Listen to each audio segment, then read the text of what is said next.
अस्सलामु अलैकुम प्यारे बच्चों, खुश आमदीद हमारे मज़ेदार लर्निंग चैनल पर। आज हम सीखेंगे नंबर 1 एक। क्या आप तैयार हैं? आओ हम मज़े से सीखते हैं। ये है नंबर 1। अंग्रेजी में हम कहते हैं 1 और उर्दू में उसे कहते हैं एक। ज़बरदस्त। ये है एक सेब। चले सब साथ बोलें 1 एक। ज़बरदस्त।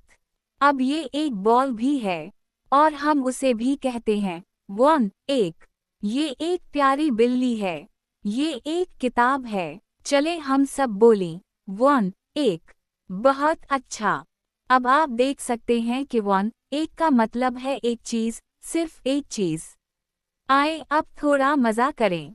मैं यहाँ एक चीज़ दिखाऊंगी और आप बोलें 1 एक।